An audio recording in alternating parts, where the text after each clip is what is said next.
Hello, नमस्कार दोस्तों। स्वागत है आपका बिहार बोर्ड वाला के इस स्टडी प्लेटफॉर्म चैनल पे। मैं राजेश कुमार विगत दिन मंगमा कहानी को लेकर 2 वीडियो बनाया था, जिसमें बहुत सारा प्यार दुलार मिला आप लोग का। उसके लिए बहुत बहुत धन्यवाद। आज मैं आप लोग के समक्ष उपस्थित हूँ कहानी का बोध और अभ्यास प्रश्न उत्तरी को लेकर। उसके पहले मैं चाहूंगा कि एक बार संपूर्ण कहानी को पुनः रिवाइज कर लिया जाए, उसके बाद कहानी की प्रश्न उत्तरी अर्थात बोध और अभ्यास की ओर बढ़ेंगे। तो चलिए बिना देर किए हुए कहानी की ओर चलते हैं। कहानी और उसका जो परिचय है हम लोग को पढ़ना था, जिसे मैंने पूर्व में भी बताया था। श्रीनिवास द्वारा रचित यह कहानी है और B.R. अम्बेडकर द्वारा यह अनुदित अर्थात ट्रांसलेट किया गया एक प्रसिद्ध कन्नड़ कहानी है। दही वाली मंगमा कैसी कहानी है? कन्नड़ कहानी है। कैसी कहानी है? कन्नड़ कहानी है ना? कैसी कहानी है? कन्नड़ कहानी है। हाँ, यह वेंकटपुर गांव की एक सीधी साधी महिला कौन थी? मंगमा, है ना? मंगमा के जीवन और उसके संघर्षों का जीवंत चित्रण है। जीवन उनका जो है संघर्षों से भरा हुआ था और उसका एक जीवंत चित्रण के रूप में दही वाली मंगमा कहानी के रूप में आप लोग के समक्ष प्रस्तुत किया गया है, जिसके मुख्य पात्र मंगमा है। मुख्य पात्र कौन है? मंगमा है। पेशा इनका क्या था? बेंगलुरु शहर में दही बेचना जीवन का एक मुख्य सहारा था। किसका? मंगमा का। हाँ, बहुत अच्छा। परिश्रमी थी मंगमा, ईमानदार थी और स्वाभिमानी थी। मंगमा जो है परिश्रमी थी, ईमानदार थी और स्वाभिमानी थी। ये जो देखिए, ये माँ जी हैं और ये दही वाली मंगमा है। पान सुपारी खाया करती थी, आपस में दोनों बातचीत किया करती थी, जिसका एक स्पष्ट उदाहरण यहाँ देखने को मिल रहा है। मंगम्मा का योगदान जो है इस कहानी में क्या है? तो उत्कृष्ट दही बेचने का काम करती थी। उत्कृष्ट का मतलब होता है अच्छी क्वालिटी की दही बेचती थी, बहुत गुणवत्तापूर्ण वाली दही बेचती थी। और कहता है जीवन के सुख दुख की इनकी कहानियां दिया गया है। मन का बोझ हल्का करने के लिए ये माँ जी के साथ बैठ करके अपनी घर की सारी बातों को बताया करते थे, शेयर किया करते थे। माँ जी का इसमें क्या योगदान है? तो ध्यान पूर्वक मंगम्मा की बातों को सुनना, सच्चा पारिवारिक स्नेह दर्शाना, साथ ही साथ सम्मान और आत्मीयता बनाए रखना। इस कहानी में किनका योगदान है? माँ जी का योगदान है ना? जो कि हम लोग पिछली कक्षा में ही पढ़ लिए, है ना? यहाँ देखिए विवाद का कारण दिया हुआ है। विवाद का कारण क्या था? एक छोटी सी बात कौन सी थी? जब नजम्मा अर्थात मंगम्मा की बहू पोते की पिटाई कर रही थी, अर्थात अपने बेटे की पिटाई कर रही थी, तो बीच बचाव करने के लिए मंगम्मा चली जाती है और राक्षसी जैसे शब्दों से संबोधित करती है। इस पे क्रोधित होकर नजम्मा मंगम्मा से उलझ पड़ती है। रिश्तों में दरार का टर्निंग पॉइंट, यह रिश्ते में दरार आना यहीं से शुरू हो जाता है, टर्निंग पॉइंट यहीं से लेता है। घटना क्या घटती है? बहू नजम्मा द्वारा पोते की अकारण पिटाई, बिना कोई कारण का बेवजह इतनी पिटाई कर रही है नजम्मा। किसको? इस बच्चे को। और बीच बचाव करने चली आती है कौन? मंगमा।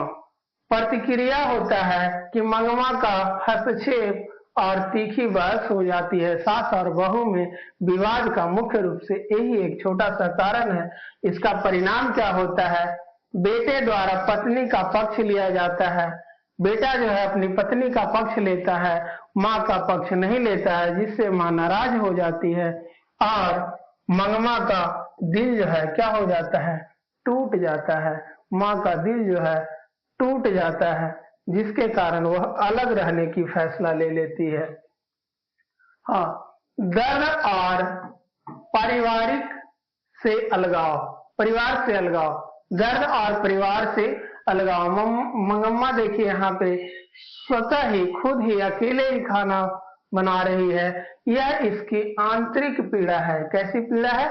आंतरिक पीड़ा है एवं बाहरी पीड़ा, दोनों तरह की पीड़ाओं को झेल रही है।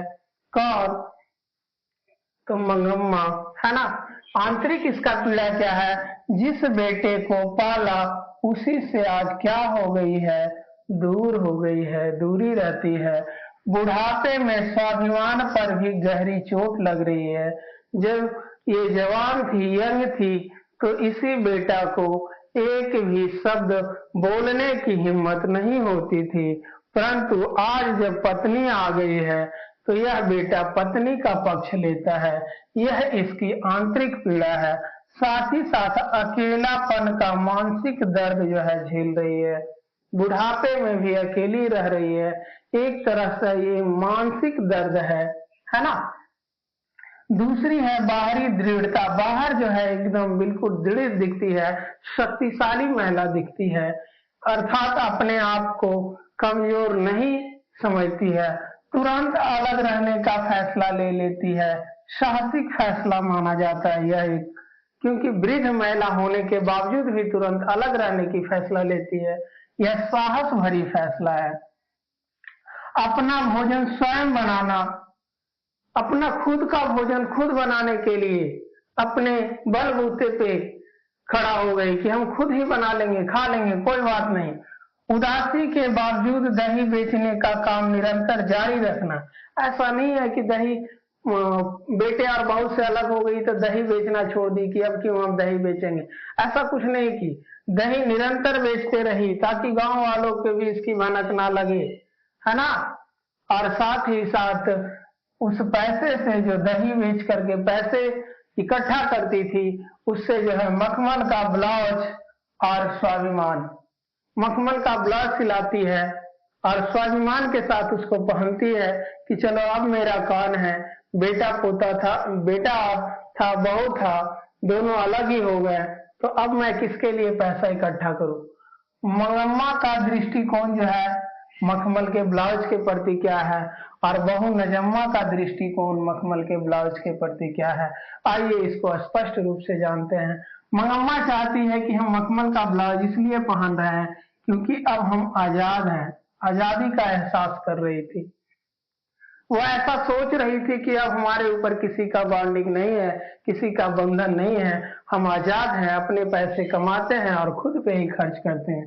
अपनी कमाई पर स्वयं का ये अधिकार समझती थी। ये मंगम्मा का दृष्टिकोण है कि अब है कौन मेरा, बहू थी, बेटा था, दोनों अलग ही हो गया, तो चलो अपनी कमाई अब खुद पे खर्च करते हैं, है ना। जीवन में नई आर्थिक स्वतंत्रता आई थी। किसके जीवन में? मंगम्मा के जीवन में, है ना। अब किसी के बॉन्डिंग में, बंधन में, नियंत्रण में नहीं थी मंगम्मा, है ना। लेकिन वही बहू अर्थात नजम्मा का दृष्टिकोण क्या है इसके प्रति, मखमल के ब्लाउज के प्रति, उसको भी समझते हैं। बुढ़ापे में श्रृंगार पर ताना मारती है। कौन? नजम्मा, कि जब हम दुल्हन बन के, नई नई दुल्हन बन के इस घर में आए थे तो उस समय तो हमें कुछ दी नहीं, कपड़ा लता तो दी नहीं, लेकिन ये बूढ़ी माता देखो ना, अब बुढ़ापे में क्या पहनती है, मखमल का ब्लाउज पहनती है। पैसों पर नियंत्रण खोने का जलन भी था। किसको? नजम्मा को, क्योंकि पैसे पर नियंत्रण जो पहले हुआ करता था, साल में 1 या 2 जेवर आभूषण वगैरह बना के दे दिया करती थी मंगम्मा, अब वो खो दी थी नजम्मा ने, इसलिए इस बात का उसको जलन भी था। क्या था? जलन था। और साथ ही साथ सास की आजादी से असुरक्षा भी था उसको। सास की आजादी से क्या था? असुरक्षा था। इस बात का जलन था। किसको? बहू नजम्मा को। अब यहीं पे आ जाता है बाहरी खतरा। इसके बाद इस कहानी का एक अलग मोड़ ले लेता है कहानी में रंगप्पा का। रंगप्पा जो है बाहरी खतरा बन करके आता है किस पे? मंगम्मा पे। रंगप्पा का यहाँ प्रवेश होता है इस कहानी में, और इसके द्वारा क्यों ये प्रवेश होता है ये जान लेते हैं। क्योंकि पारिवारिक फूट का यह परिणाम है। यदि परिवार नहीं फूटता तो रंगप्पा जैसे आक्रमणकारी आक्रमण नहीं कर पाते इसके परिवार पे, क्योंकि आप लोग में जानते हैं मेरे प्यारे बच्चों कि एकता में ही क्या होती है, बल होती है सर। बहुत अच्छा। परिवार के टूटने से मंगम्मा का अकेलापन उजागर हो गया। रंगप्पा जान गया था कि मंगम्मा अपने बेटे और बहू के साथ नहीं रहती है, वह स्वयं ही अकेले रहती है। इसलिए यह जान करके ही रंगप्पा जो है उसके घर पे अर्थात मंगम्मा पे आक्रमण किया था। पैसे मांगने की जरूरत की थी, अदरवाइज इसमें इतना साहस नहीं था। यदि मंगम्मा के साथ उसका बेटा होता तो रंगप्पा यह इसका हिम्मत नहीं था कि इसके आसपास भटक भी लेता, है ना। लालची तत्व का प्रवेश है। जुआरी रंगप्पा का नजर मंगम्मा की जमा पूंजी पर पड़ गई थी। जुआरी किस्म का व्यक्ति था और वह जानता था कि मंगम्मा के पास बहुत सारा दही जो बेची है उसके द्वारा एकत्रित किया गया धन है और उसी को वो हड़पना चाहता था, है ना। सामाजिक असुरक्षा, यही है सबसे बड़ी सामाजिक सुरक्षा। मनुष्य जो है एक सामाजिक प्राणी है, इसे समाज में मिलजुल करके रहना चाहिए, संबंध अच्छा रखना चाहिए सभी लोगों से, क्योंकि असहाय की स्थिति में लोग सहारा बन सके। समाज में अकेली और असहाय महिला को आसानी से शिकार बनाया जा सकता है, ऐसा कौन जानता था? तो रंगप्पा जानता था। यही जान करके उन्होंने मंगम्मा पे क्या किया था? आक्रमण किया था।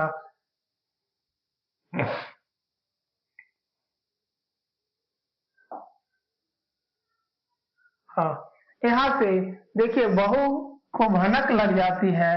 किसकी सारी बात? तो मंगम्मा की सारी बात भनक लग जाती है। किसको?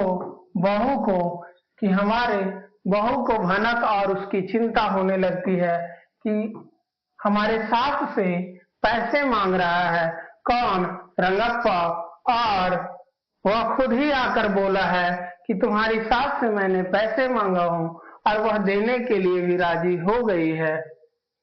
मंगम्मा द्वारा अपने पैसे माँ जी के पास सुरक्षित रखने का विचार यहाँ प्रकट करती है और बहू को गांव वालों से रंगप्पा के बुरे इरादों की खबर मिलना, यानी बहू को पता चल जाता है। खुद रंगप्पा ही कहता है उसको जाकर के कि मंगम्मा, नजम्मा, तुम्हारी सास जो है हमें कुछ पैसे देने को बोली है, 1-2 दिन में बोली है कि उधार पैसा दे देंगे और जब मेरी रागी कटेगी तो हम उसको पुनः वापस पैसा कर देंगे। इससे नजम्मा को जो है अपनी सास के प्रति खतरा मंडराने लगता है। बहू को एहसास हुआ कि उनके आपसी झगड़े के कारण परिवार का सारा धन कोई बाहरी व्यक्ति हड़प ना जाए, इसलिए मेल मिलाप करना क्या है, बहुत जरूरी है। इसलिए वो तुरंत पोते को भेज करके इस कहानी का क्या करवा लेती है, झगड़े का सुलह करवा लेती है। पोते को भेजती है और दादी के गले लग के बेचारा फूट फूट करके रोता है। यह बहू की क्या थी? चतुराई थी। पोते के नजरिए से सुलह करवाई, योजना का निर्माण की। पैसे बचाने के लिए बहू ने चतुराई से अपने छोटे बेटे को दादी के पास भेज दिया और उसे यह सिखा दिया कि तुम्हें हम डांटेंगे, मारने की धमकी देंगे, लेकिन तुम दादी के पास से आना नहीं, कहना कि दादी मैं तुम्हारे ही पास रहूंगा। मासूमियत का प्रभाव पड़ गया मंगम्मा पे। पोता जो है दादी से लिपट गया और उसके साथ रहने की जिद करने लगा और विवश होकर के मंगम्मा जो है पोते को अपने पास ही रख लेती है और गुस्से का जो है यहीं पे अंत हो जाता है। सारा गुस्सा जो नजम्मा पर था वो सारा गुस्सा खत्म हो जाता है मंगम्मा का। मंगम्मा का मातृत्व यानी ममता जो है, माता का जो ममता होता है, मातृत्व होता है, वो जाग उठा और निश्चल प्यार ने उसे क्रोध को क्या कर दिया?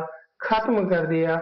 उसके जो निश्चल प्यार थे सारे क्रोध को खत्म कर देते हैं और अंत में यह सुलह हो जाता है। क्षमा याचना और रिश्तों की डोर मजबूत हो जाना, इसी को कहते हैं।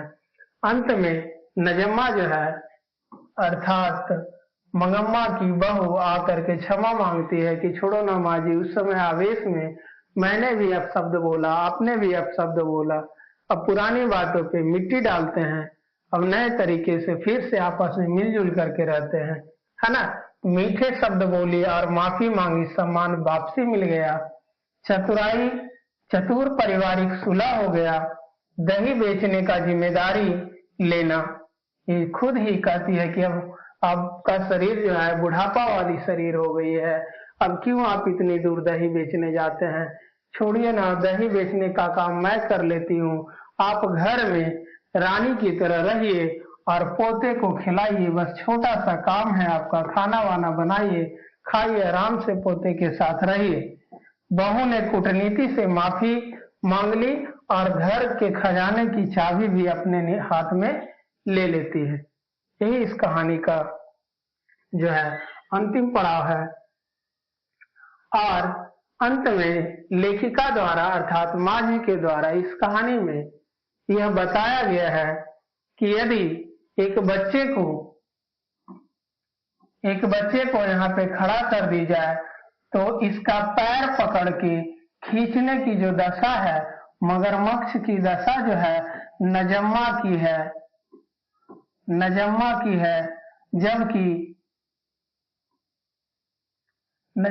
है, जबकि इसका इस लड़के को बांह पकड़ करके उठाने की जो दशा है मगम्मा की है। किसकी है? मगम्मा की है। बांह पकड़ के उठाने का काम कौन कर रही है? तो मगम्मा कर रही है, जबकि इसका पैर पकड़ के खींचने का काम अर्थात झगड़े को बढ़ाने का काम नजम्मा का था, और झगड़ा सुलह करने का जो श्रेय जाता है वो मगम्मा को जाता है, क्योंकि मगम्मा पहले भी साथ रहना चाहती थी लेकिन उस समय नजम्मा साथ रहने नहीं दे रही थी। और यहीं पे इस कहानी का जो है अंत हो जाता है।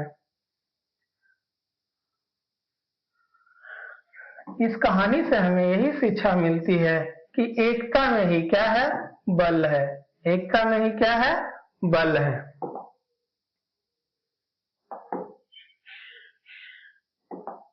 एकता में ही क्या है मेरे प्यारे बच्चों? बल है। एकता में ही बल है। पारिवारिक विवादों का अहंकार के बजाय यदि प्रेम और समझदारी से सुलझाना चाहिए तो हर झगड़ा सुलझ सकता है, लेकिन लोग क्रोध कर जाते हैं। क्रोध जो है आपके प्रेम को, प्यार को खा जाता है और झगड़ा विवाद जो है रामायण बन जाती है। इसलिए किसी भी झगड़ा जो हो उसको अहंकार से नहीं सुलझाना चाहिए, बल्कि क्या चीज से सुलझाना चाहिए? प्रेम से और समझदारी से सुलझाना चाहिए, क्योंकि प्रेम से दुनिया जीती जा सकती है, जबकि अहंकार जो है, अहंकार से दुनिया और उलझ जाती है। तीसरे पक्ष से बचाओ। आपसी मनमुटाव का फायदा हमेशा बाहरी लोग ही उठाते हैं, जैसे इस कहानी में कौन उठाया है? रंगप्पा उठाया है। और कहता है सच्ची सफलता यही है कि छोटे मोटे झगड़ों को भुलाकर एक दूसरे को माफ करके मिलजुल करके ही रहना जीवन जो है सार्थक होगा, अदरवाइज पूरा संपूर्ण जीवन ही निरर्थक हो जाएगा। और यहीं पर इस कहानी का अंत हो जाता है। तो चलिए हम ले चलते हैं आप लोग को प्रश्न उत्तरी की तरफ।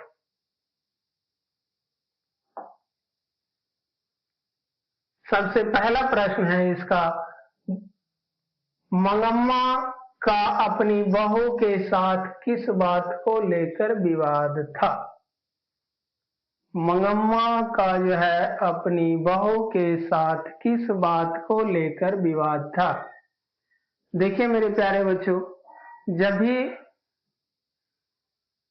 सब्जेक्टिव टाइप के क्वेश्चन आपके एग्जाम में पूछे जाए तो पहले इस बात पे ध्यान देना है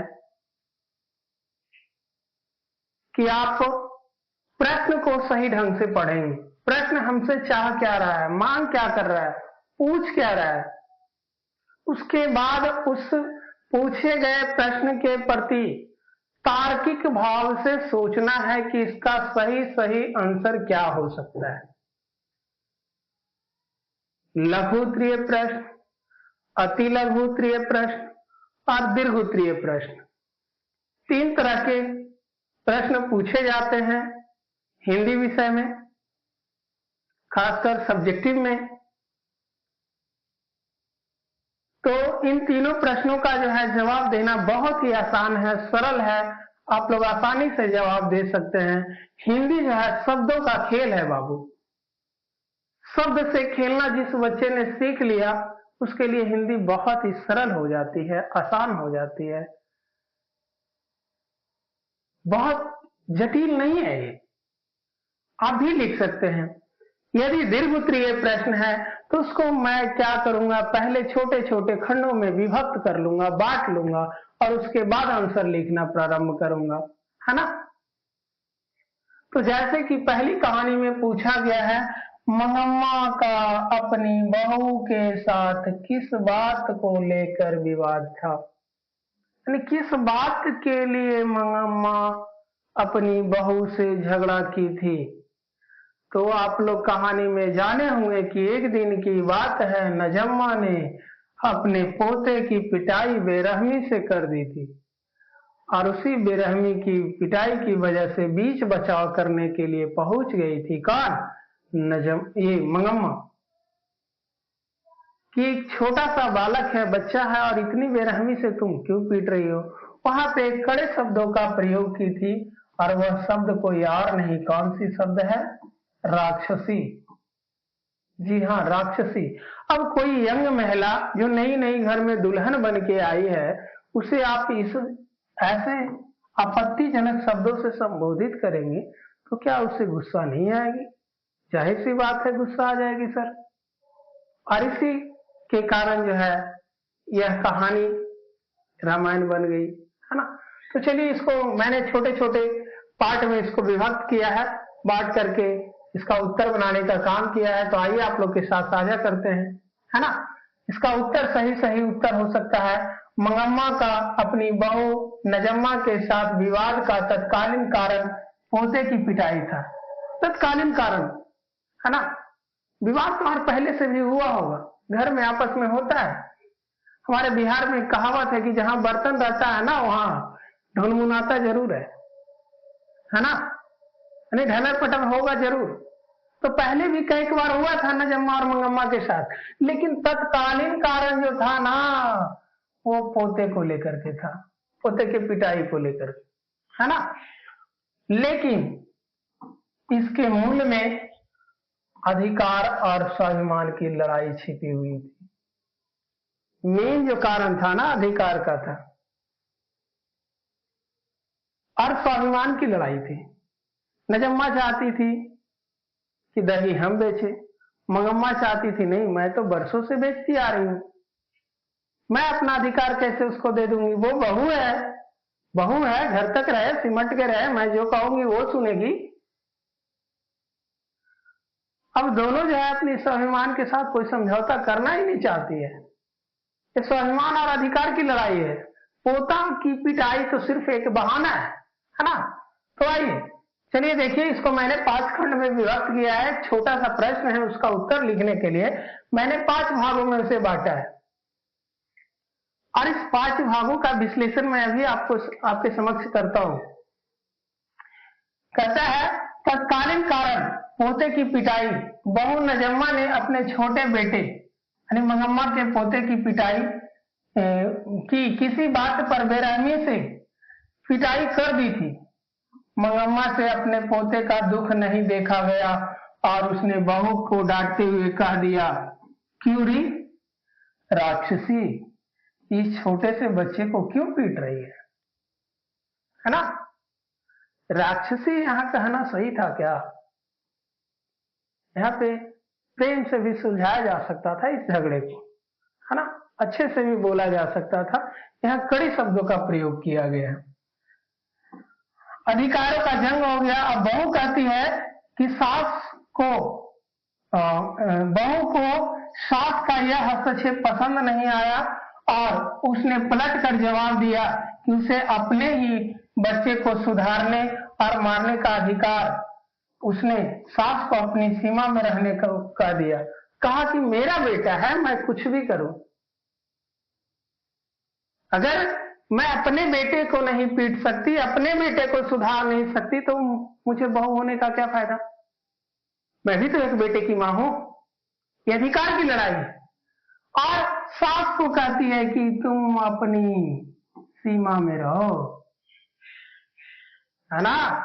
मेरा घर वाला आपका बेटा है, आप चाहो तो उसके साथ कुछ भी करो, मैं बोलने नहीं जाऊंगी, लेकिन मैं अगर अपने बेटे को ना पीटूं, ना सुधारूं, तो फिर मैं कहां की बहू रही, है ना। दूसरा कारण। तीसरा कारण क्या है? तीसरा जो है बेटे का पक्षपात। बेटा जो है पक्षपात करता है। यहां बेटा को न्यूट्रल रहना चाहिए, ना बहू के तरफ, मतलब अपनी पत्नी के तरफ, और ना ही मां की तरफ। न्यूट्रल हो जाना चाहिए। ये सब होता रहता है जीवन में। जब बेटा घर लौटा तो उसने भी अपनी मां का अर्थात मंगम्मा को समझाने के बजाय अपनी पत्नी का पक्ष लिया। उसने मां से कहा कि पत्नी को अपने बच्चे को मारने का अधिकार है और उसे इस झगड़े में नहीं पड़ना चाहिए। तुम क्यों पढ़ने गई? तुमको नहीं पढ़ना चाहिए इस झगड़े में। उसका बेटा है, उसको अधिकार है मारने का। तुम क्यों बोलने गई? तुम चाहो तो मुझे मार लो, मुझे डांट लो, उसे क्यों बोलने गई? और अगला पॉइंट जो है स्वाभिमान का ठेस यहीं पे पहुंचता है। बेटे द्वारा बहू का पक्ष लिए जाने पर मंगम्मा के आत्मसम्मान को गहरी ठेस पहुंची।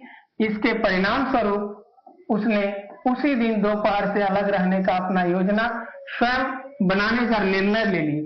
कौन? मंगम्मा ने। इससे इसको गहरी चोट पहुंचती है। यही था मेन कारण बहू से अलग रहने का, है ना। और योजना बना लेती है कि आज ही दोपहर से मैं अलग रहूंगी, अब नहीं रहूंगी इसके साथ। और हुस्न और खर्चों को लेकर ईर्ष्या होती है।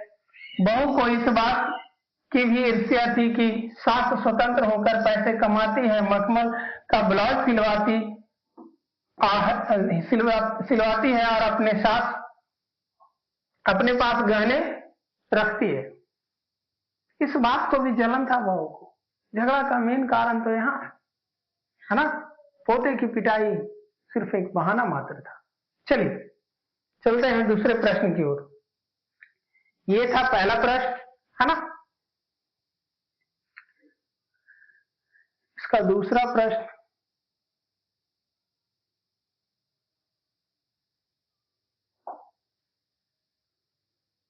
रंगप्पा कौन था? रंगप्पा जो है, रंगप्पा कौन था? यार सही रहो ना तुम भी। अरे यार काहे मजाक करता है।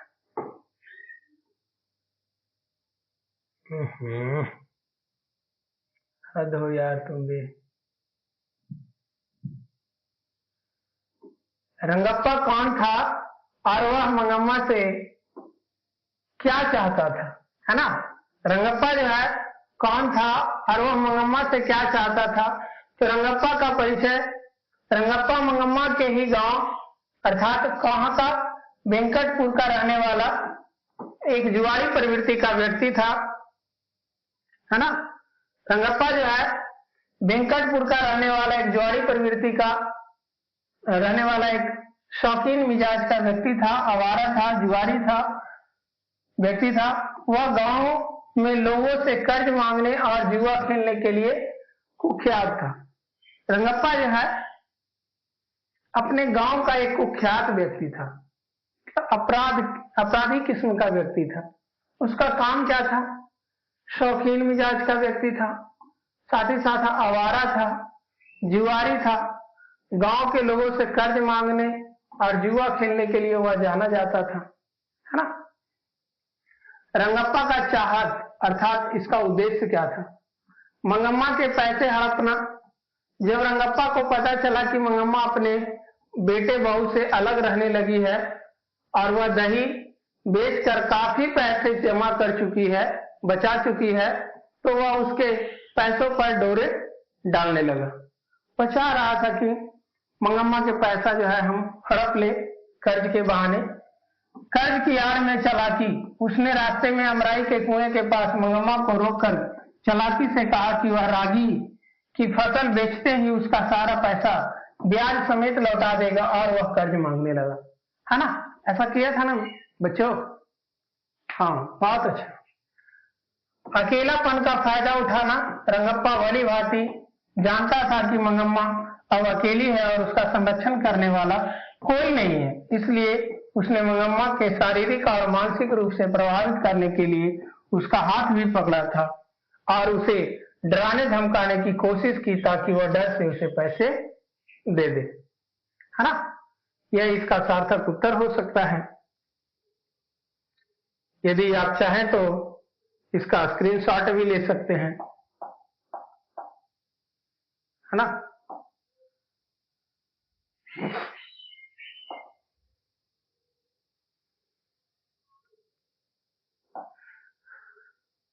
चलिए अगला प्रश्न है,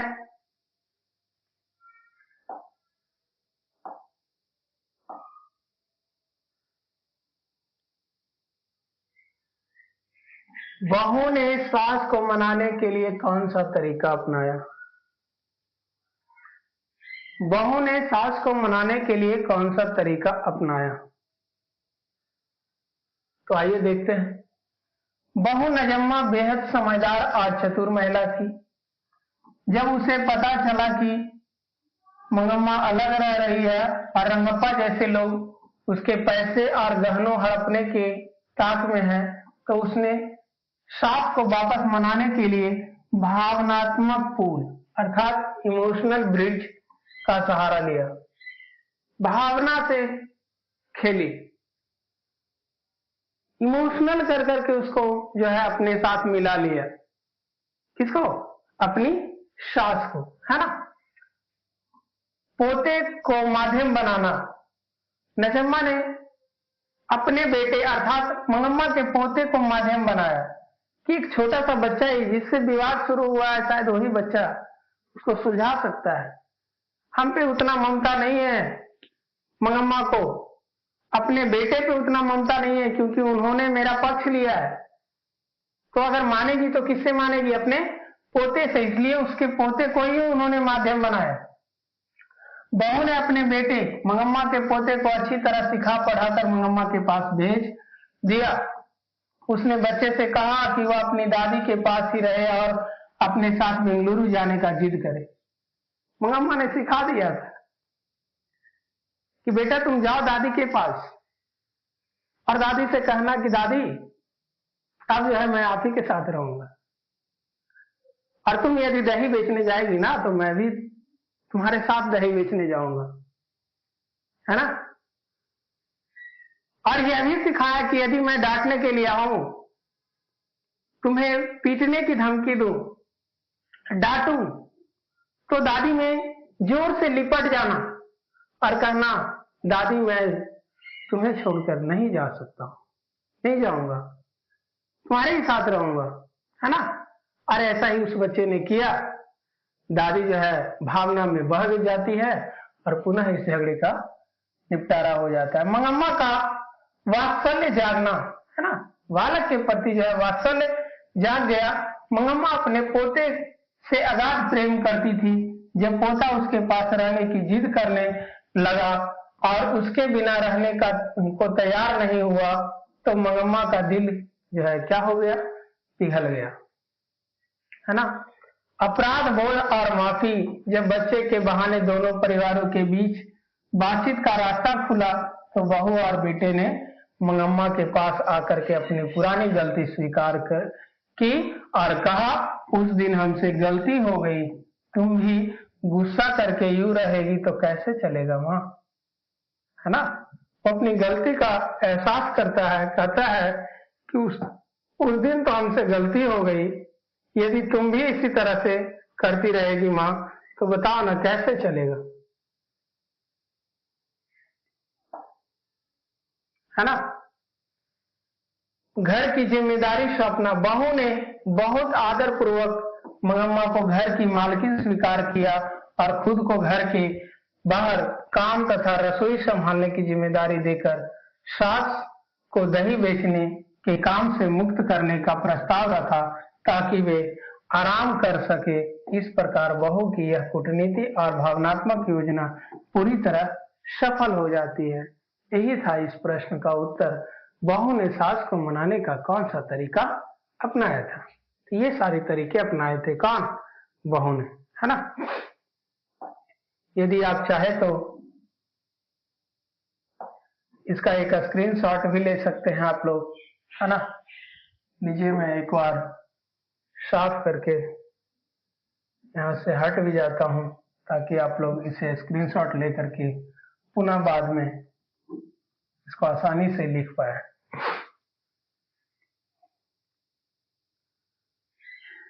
चलिए चलते हैं अगले प्रश्न की ओर। अगला प्रश्न जो है, इस कहानी का कथावाचक कौन है? उसका परिचय दीजिए। ये जो कहानी है दही वाली मंगवा, इस कहानी का कथावाचक कौन है? उसका आप परिचय दीजिए, है ना। तो इस कहानी की कथावाचिका बेंगलुरु में रहने वाली एक संभ्रांत, सुशिक्षित और सहृदय महिला है जिन्हें मंगम्मा अत्यंत आदर के साथ माँ जी कहकर पुकारती है। इस कहानी के जो कथावाचिका है वो एक महिला है जो कहाँ रहती है? बेंगलुरु में रहती है। और ये एक संभ्रांत महिला है, सुशिक्षित है, पढ़ी लिखी है और सहृदयी महिला है ना।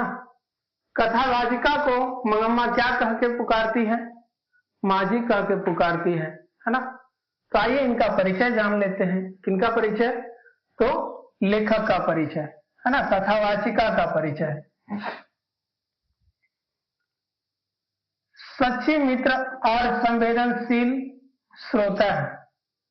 श्रोता किन्हें कहा जाता है बच्चों? किसी की बातों को यदि आप ध्यान पूर्वक सुनते हैं तो सुनने वाले व्यक्ति को श्रोता कहा जाता है, जबकि बोलने वाले व्यक्ति को वक्ता कहा जाता है ना। तो सच्ची मित्र थी कौन? माँ जी। किसकी? मंगम्मा की। और संवेदनशील श्रोता थी, इसकी संवेदना को समझती थी। किसकी संवेदना को? तो मंगम्मा की संवेदना को, है ना। और माँ जी केवल दही खरीदने वाली ग्राहक नहीं है, बल्कि वे मंगम्मा के सुख एवं दुख की सच्ची साथी भी है, मित्र भी है। उसके साथ सुख और दुख बांटती है। मंगम्मा जब भी बेंगलुरु दही बेचने आती है, वह माँ जी के आंगन में बैठकर पान सुपारी खाती है और अपने दिल का सारा दर्द खुलकर व्यक्त करती है। किसके साथ? माँ जी के साथ। इसलिए कहा गया है कि कथावाचिका जो है, माँ जी जो है, सिर्फ दही खरीदने वाली एक ग्राहक नहीं थी, इसकी एक सच्ची मित्र भी थी, विवेकशील और व्यवहारिक मार्गदर्शक भी थी। कौन? कथावाचिका। विवेकशील, बुद्धिमान महिला थी और साथ ही साथ व्यवहारिक, व्यवहार में होने वाले जो घटनाएं हैं, व्यवहारिक घटनाएं हैं, उसका एक मार्गदर्शक भी थी। अच्छी रास्ता दिखाने वाले व्यक्ति को मार्गदर्शक बोला जाता है। माँ जी अत्यंत समझदार है। जब मंगम्मा रंगप्पा के डर से अपने पैसे सुरक्षित रखना चाहती है तो वे उसे बैंक में पैसे जमा करने की व्यवहारिक सलाह देती है। वे मंगम्मा को कौवे के अंधविश्वास से बाहर निकालती है और धैर्य रखने को कहती है। ये मार्गदर्शन करने का काम कर रही है, अंधविश्वास से इसको बाहर निकाल रही है। तो यहाँ पे रास्ता दिखा रही है, साथ ही साथ एक विवेकशील महिला है, क्योंकि ये पैसे जब जमा करने की बात कर रही थी तो वहां पे भी इन्होंने मार्ग दिखाया था, मार्गदर्शक बनी थी। कौन? माँ जी, है ना। मार्गदर्शक बन के कि ऐसा मत करो, मेरे पास पैसे मत दो। यदि माँ जी कथावाचिका के जगह दूसरा व्यक्ति रहता तो हो सकता था कि मंगम्मा का पैसा हड़प सकता था, लेकिन ऐसा उन्होंने नहीं किया, है ना। एक बुद्धिमान व्यक्ति की यह पहचान है। हाँ, चलिए आगे।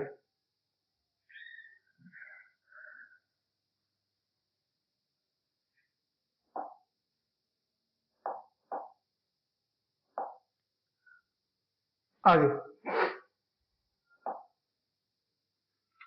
मध्यस्थ की भूमिका निभाती है। मध्यस्थ क्या होता है बच्चों? मध्यस्थ व्यक्ति वह होता है जो दो व्यक्तियों के झगड़े का निपटारा करने के लिए, सुलह करने के लिए बीच में आकर के दोनों को आपस में मिला देता है। मध्यस्थ की भूमिका निभाती है कौन? माँ जी, है ना। कैसे? सर वो तो कभी आई नहीं है, नजम्मा मंगम्मा कोई कराई नहीं है। हाँ, करवाई नहीं है, लेकिन मंगम्मा को समझा रही है, दूर से ही दोनों को मिला रही है, मेल मिलाप करवा रही है ना। ऐसा नहीं है कि पास में आकर के ही मध्यस्थता की जाती है। जब बहू नजम्मा अपनी सास को मनाना चाहती है तो वह माँ जी के पास आकर अपनी भावनाएं व्यक्त करती है। माँ जी दोनों पक्षों का दोनों को समझकर उनके बीच सुलह कराने में मदद करती है ना। मंगम्मा को भी समझाती है कि छोड़ो ना मंगम्मा, क्या ये सब बात को लेकर के अभी तक तुम पड़ी हो, जाओ घर, ठीक से रहो, सब ये सब ठीक हो जाएगा, ये सब जीवन में होते रहता है ना। पारिवारिक विश्लेषक कहानी के अंत में माँ जी मानव स्वभाव पर टिप्पणी करते हुए कहती है कि यह संसार का नियम है, जहाँ बहू पानी में पैर खींचने वाले मगरमच्छ जैसी है और माँ ऊपर से बाह पकड़ करके बचाने वाली ममतामयी रक्षक जैसी होती है ना। जबकि बहू जो है बिना कुछ सोचे हुए, यानी पानी में कोई बच्चा खड़ा है तो उसको पैर पकड़ के खींचने का काम, बिना कोई सोचे समझे डिसीजन लेने का काम जो करती है बहू करती है। जबकि माँ का ममता जो होता है, हृदय जो होता है, ममतामयी होती है और वो ऐसा नहीं करना चाहती है ना, वो रक्षक बन करके सामने आती है। चलिए, हाँ तो मेरे प्यारे बच्चों, यदि आप लोग इसका स्क्रीनशॉट लेना चाहते हैं तो आप ले सकते हैं, है ना। लीजिए, मैं साइड हो जाता हूँ। चलिए अगले प्रश्न की ओर बढ़ते हैं। ये रहा आपका पांचवा प्रश्न। मंगम्मा का चरित्र चित्रण कीजिए। चरित्र चित्रण का मतलब होता है कि मंगम्मा का स्वभाव, विचार आपको कैसी लगी, ये बताइए। मंगम्मा जो दही बेचने का काम करती थी, उसका स्वभाव आपको कैसा लगा? क्या वो अच्छी लगी आपको, है ना?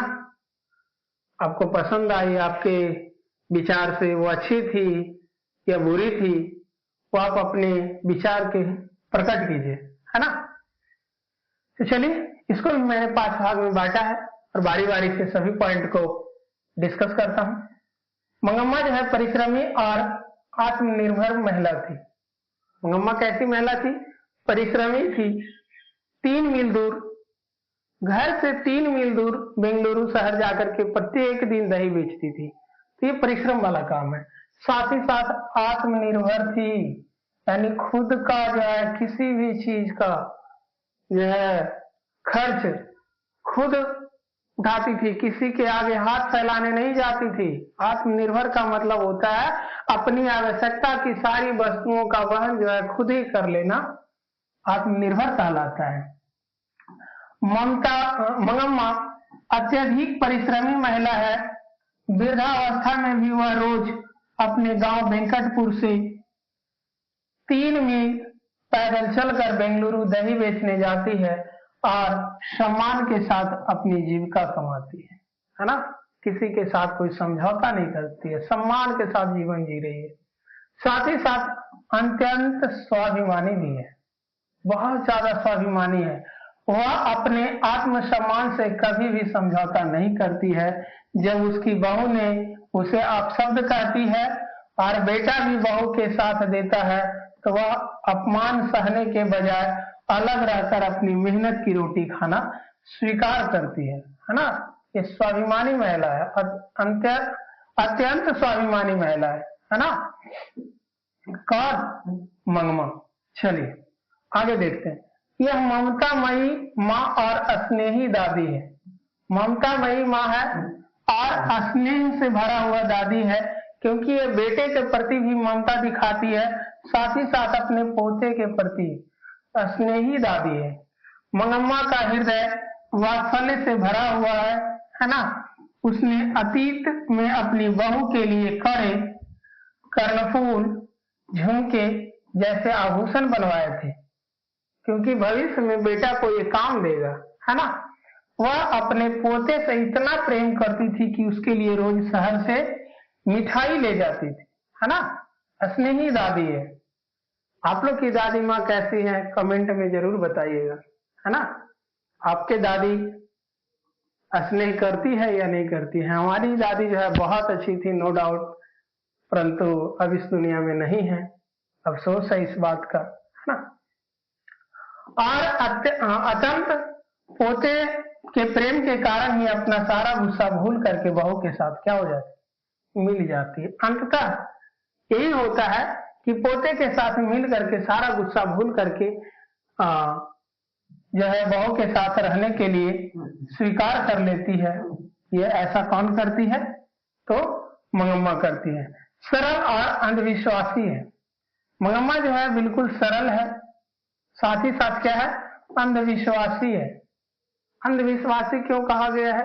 क्योंकि कौआ के स्पर्श होने से किसी व्यक्ति के जान को खतरा है, ऐसा कहना अंधविश्वास नहीं है तो क्या है? कौआ एक पक्षी है। यदि कोई जीव किसी प्राणी के शरीर से स्पर्श कर लेता है तो इसमें कौन सी बड़ी बात होगी? अरे टच हो गया। इसमें अनहोनी होना, ऐसी घटनाओं का जो है जिक्र करना, ये तो अंधविश्वास का प्रतीक है ना, है ना। इसीलिए इसे अंधविश्वासी भी कहा गया है। ग्रामीण परिवेश की होने के कारण मंगम्मा बहुत ही सरल है और वह अपनी सारी व्यक्तिगत बातें माँ जी से साझा कर लेती है। वह सकून असकून में विश्वास रखती है, जैसे रास्ते में कौवे द्वारा मिठाई छू लेने पर वह अपनी जान का खतरा मानकर घबरा जाती है, बहुत ज्यादा ही वो घबरा जाती है।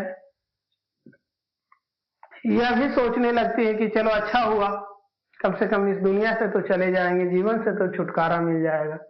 ऐसी आपत्तिजनक बातें मंगम्मा करने लगी थी, है ना। ये अंधविश्वास का प्रतीक है, तो हम यहाँ पे कह सकते हैं कि मंगम्मा जो है कैसी महिला थी? अंधविश्वासी महिला थी। और क्या था? पारिवारिक चेतना से युक्त थी। पारिवारिक चेतना ने परिवार के प्रति सजगता बहुत ज्यादा था मंगम्मा में। भले ही वह स्वाभिमान के कारण अलग हो जाती है, लेकिन उसका मन हमेशा अपने बेटे, बहू और पोते की भलाई में ही लगा रहता है। वह अंततः बिखरते परिवार को बचाना ही अपना परम धर्म मानती है। और भले ही परिवार से अलग हो जाती है मंगम्मा, लेकिन हम हमेशा उसका ध्यान जो आकर्षित रहता है वो अपने परिवार की ओर रहता है। वो हर संभव प्रयास करती है कि हम अपने परिवार को पुनः जो है एकत्रित कर ले, है ना, एक साथ होकर के रहें। क्योंकि जब वो अलग रह रही थी तो मंगम्मा की बहू मंगम्मा को बहुत ही सुंदर दिखाई दे रही थी, है ना।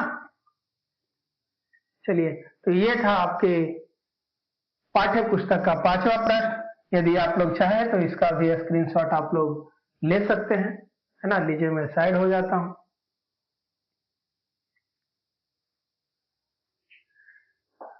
और ये रहा इस कहानी का अंतिम प्रश्न, है ना। इस कहानी का अंतिम प्रश्न, अंतिम प्रश्न क्या है? तो कहानी का सारांश प्रस्तुत कीजिए। इस कहानी का सारांश प्रस्तुत कीजिए। सारांश का मतलब होता है, ये इतनी लंबी कहानी थी, रामायण जैसी कहानी थी, इस कहानी को आप कम शब्दों में संक्षिप्त करके बताइए। पूरी कहानी को कम से कम शब्दों में समझा दीजिए, है ना। इस कहानी का सारांश कहलाता है। जैसे आपने बहुत सारी मूवी देखे होंगे प्यारे बच्चों, देखे हैं ना। हाँ, एक मूवी अभी हाल ही फिलहाल में आई है, समझ ही गए होंगे मैं किसका बात कर रहा हूँ, है ना। सभी बच्चे उसका फैन है, बहुत बच्चे तो उस पर रील्स भी बनाए हैं, है ना। शरीर को थोड़ा टेढ़ा लंगड़ा कर करके, है ना, चलने का जो स्टाइल बनाया, और जो राग है उसका झुकेगा नहीं, है ना। चलिए, तो ये जो कहानी फिल्म आप लोग देखे हैं, उस फिल्म के पहले एक छोटा सा क्लिप रिलीज किया जाता है जिसको आप लोग ट्रेलर कहते हैं। ट्रेलर, जी हाँ, ट्रेलर होता क्या है?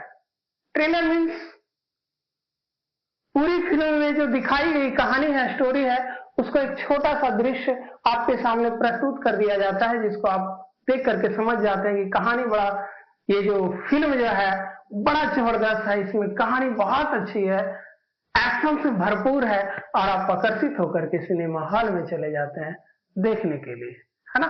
तो उसी तरह से इस जो कहानी है दही वाली मंगवा, इस कहानी का जो सारांश प्रस्तुत करने के लिए आपसे कहा जा रहा है, आप भी प्रस्तुत कर दीजिएगा। आइए हमारे साथ बने रहिए। इसका उत्तर हो सकता है प्रस्तावना। सबसे पहले इसकी भूमिका क्या है, प्रस्तावना क्या है, भूमिका को समझना है। तो दही वाली मंगवा कहानी जो है कन्नड़ साहित्य के प्रख्यात लेखक श्रीनिवास द्वारा लिखा गया है, और नारायण अम्बेडकर ने नारायण द्वारा हिंदी में अनुदित एक अत्यंत मर्म स्पर्शी कहानी है। ममता से भरा हुआ है, ममता को स्पर्श करने वाली कहानी है। यह कहानी भारतीय ग्रामीण परिवेश की एक वृद्ध महिला के पारिवारिक संघर्ष, स्वाभिमान और अंतिम सुलह की गाथा है। यह जो कहानी है भारतीय ग्रामीण परिवेश की, कहाँ की कहानी है? भारतीय ग्रामीण परिवेश की एक वृद्ध महिला की कहानी है। उस महिला के साथ पारिवारिक संघर्ष क्या क्या होता है, महिला का स्वाभिमान क्या होता है, और अंत में सुलह कैसे होती है, उसकी एक गाथा है, गाथा के रूप में प्रस्तुत किया गया है। इसको हम लोग समझते हैं, है ना। कथा का विस्तार कहाँ से शुरू होता है, इसको समझ लेते हैं। प्रारंभ कथा कहाँ से शुरू होती है? तो वेंकटपुर गांव की एक रहने वाली मंगम्मा बेंगलुरु शहर में रोज बारिश से दही बेचने जाती है। वहां उसकी जान पहचान माजी नाम की एक भद्र महिला से होती है, जिन्हें वह आदर के साथ अपनी घरेलू बातें सुनाती है। ऐसा ही हुआ है ना कहानी में। दूसरा पॉइंट लिखेंगे हम लोग, पारिवारिक कलह और अलगाव। परिवार में कलह होती है, पोते की पिटाई होती है, जिसके कारण अलगाव हो जाता है। एक दिन बहू नजम्मा द्वारा अपने बेटे मंगम्मा के पोते की पिटाई करने पर सास बहू में झगड़ा हो जाता है। बेटा अपनी पत्नी का पक्ष लेता है, जिससे आहत होकर स्वाभिमानी मंगम्मा अपना चूल्हा जो है अलग कर लेती है ना। कम शब्द में देखिए कैसे कहानी को छोटा करके बताया जाता है ना। हम यहाँ पे जब परिवार में झगड़ा हो जाता है, अलगाव हो जाती है, उसके बाद बाहरी संकट आ जाती है। बाहरी संकट लेकर के कौन आता है? रंगप्पा, है ना। यहाँ पे हो जाता है रंगप्पा का प्रवेश। मंगम्मा के अकेले होने और उसके पास संचित धन होने की बात जान करके गांव का जुआरी रंगप्पा उसे बहला फुसला कर कर्ज लेने और उसका फायदा उठाने की कोशिश करता है। वह अमराई के कुएं के पास मंगम्मा के साथ अभद्र व्यवहार भी करता है ना। कहानी में ऐसा ही हुआ है ना। यानी कहानी ज्यादा शब्दों को सिमट करके कम शब्द में बताना है, और स्पष्ट रूप से उसका भाव जो है कहानी के जैसा ही निकले, इसी को कहते हैं सारांश। क्या कहते हैं? सारांश। चलिए आइए, बहू लास्ट में जब रंगप्पा ये कहानी में आ जाता है, तो अंतिम में बहू जो है एक योजना बनाती है। बहू की योजना और सुखद अंत होता है। बहू नजम्मा को जब रंगप्पा की चाल और सास के पैसों की असुरक्षा का आभास होता है, तो वह सूझबूझ से काम लेती है। वह अपने बेटे अर्थात मंगम्मा के पोते को दादी के पास भेज देती है। पोते की अटूट स्नेह के आगे मंगम्मा का क्रोध जो है शांत हो जाता है और अंत में बेटा बहू माफी मांगकर मंगम्मा को पुनः अपने घर की मालकिन बना देती है और पूरा परिवार फिर से क्या हो जाता है, एक हो जाता है। यही कहानी था, छोटा सा कहानी है ना। यानी पूरी कहानी को मैंने चंद शब्दों में बता दिया। यदि आप लोग चाहे तो इसका स्क्रीनशॉट भी ले सकते हैं, है ना। तो चलिए पहले बोर्ड को मैं क्लीन कर देता हूं, उसके बाद आप लोग स्क्रीनशॉट ले सकते हैं, है ना।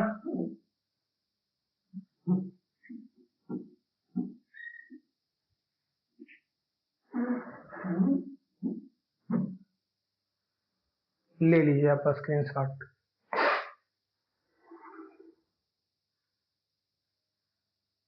चलिए, और यहीं पे इस कहानी का जो है अंत हो जाता है और आपका पुस्तक का जो सारे प्रश्नों का जवाब मिल गया होगा, आप संतुष्ट हो गए होंगे। यदि किसी भी प्रकार के और सवाल आपके मन में बन रहा है तो आप कमेंट करके पूछ सकते हैं। अवश्य ही आपका कमेंट पढ़ा जाएगा और आपको जवाब ही दिया जाएगा, है ना। तो ठीक है बच्चों, यहीं पे यह वीडियो को समाप्त करता हूं। बहुत बहुत धन्यवाद आप लोग का। अगले दिन मैं लेकर आऊंगा आपके लिए इस पुस्तक का दूसरा अध्याय, ढहते विश्वास। तो बने रहिए आप लोग बिहार बोर्ड वाला के साथ। यदि अभी तक आप लोग इस चैनल को सब्सक्राइब नहीं किए हैं तो सब्सक्राइब कर दीजिए, अपने दोस्तों के साथ शेयर कर दीजिए, एक छोटा सा आशीर्वाद हमें भी दे दीजिए। यदि कोई कमी दिखाई दे तो आप कमेंट करके जरूर बताएं। बहुत बहुत धन्यवाद। Thank you so much.